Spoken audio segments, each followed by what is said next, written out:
क्रांती news, आवाज सर्वसामान्यांचा। कळवण नांदुरी कळवण रस्त्यावरील भीषण अपघातातील एकाचा उपचारादरम्यान मृत्यू। कळवण येथे होणार आज अंत्यसंस्कार। काल दिनांक 23 डिसेंबर रोजी कळवण नांदुरी रस्त्यावरील साकोरे पाड्याजवळ स्विफ्ट कार व स्प्लेंडर मोटरसायकल यांच्यात समोरासमोर धडकून भीषण अपघात झाला होता। या अपघातात मोटरसायकलवरील भावेन कोठावदे व तुषार गांगुर्डे यांना गंभीर मार लागल्याने त्यांना पुढील उपचारासाठी नाशिक जिल्हा रुग्णालयात पाठविण्यात आले। या अपघाताची गंभीर जखमी युवक भावेन योगेश कोठावदे याचा अतिरक्तस्राव झाल्याने काल रात्री 8:30 वाजता नाशिक जिल्हा रुग्णालयात उपचारादरम्यान मृत्यू झालाय। त्याच्या मृत्यूने कळवण शहरात सर्वत्र हळहळ व्यक्त केली जात आहे। या तरुणावर आज बुधवार दिनांक 24 डिसेंबर रोजी 11:30 वाजता अंत्यसंस्कार करण्यात येणार असल्याची माहिती कुटुंबियांनी दिली आहे।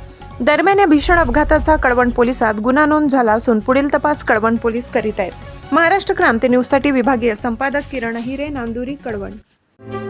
अशाच नवनवीन बातम्या पाहण्यासाठी आमच्या महाराष्ट्र क्रांती न्यूज या YouTube चॅनलला लाईक करा, सबस्क्राईब करा आणि बेल आयकॉनला प्रेस करा।